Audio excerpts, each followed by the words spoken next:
Ukraine reports more than 60 attacks on Kherson in 24 hours on Friday as the US pledges billions of dollars in military aid.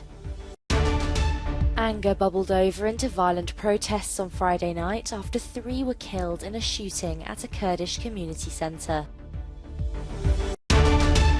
A once-in-a-generation storm is crippling the United States, with multiple deaths confirmed and 1 million homes without power.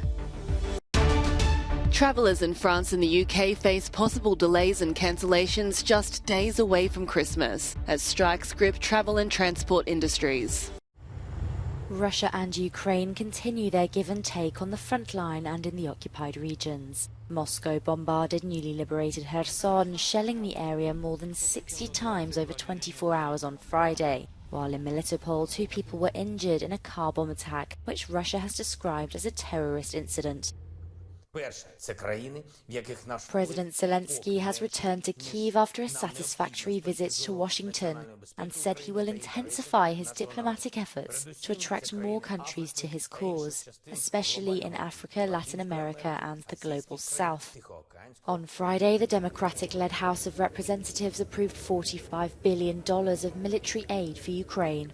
Indeed, this bill puts people over politics. But in Russia, President Putin won't back down. He's spoken about increasing the war efforts. He hopes his plan for the procurement of weapons will be fully implemented in the coming year. The anger is palpable on the streets of Paris after a shooter killed 3 people and injured 3 more in a Kurdish community centre and cafe. It seems the attack was motivated by racism. The Kurdish community in France claims the shooting could have been prevented by the authorities. The spokesperson of the Kurdish Democratic Council of France said, "We're angry because we have repeatedly sounded the alarm. The last time was just 20 days ago. We're angry because we've not been heard. We're angry because we are constantly being arrested. We are constantly being repressed by the French authorities." President Macron expressed his condolences and condemned the hateful attack on Twitter. According to French media, the gunman had just been released from prison and had a previous record for assaulting foreigners, including one with a knife. At least 17 people have been confirmed dead since a massive winter storm hit the US on Wednesday. Temperatures plunged as low as -45 degrees Celsius in parts of the country, as the once-in-a-generation storm wreaked havoc across an estimated 2,000-mile-wide area, knocking out power for around 1 million homes. More than 5,700 flights were cancelled, meaning swathes of holiday travellers have been left grounded in airports, and in some counties driving bans have been put in place. Flooding exacerbated by heavy winds inundated roads, homes and businesses in parts of New York on Friday. And in Long Island, there was enough water on the streets in some places to lift parked cars.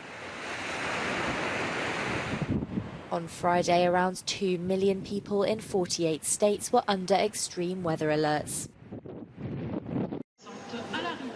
Some 200,000 French holidaymakers have been scrambling to book alternative travel for their Christmas holidays, as the national rail operator announces major service cancellations. The SNCF has now cut more than 1/3 of scheduled trains due to a strike, leading to a rush for flights, rental cars and carpooling.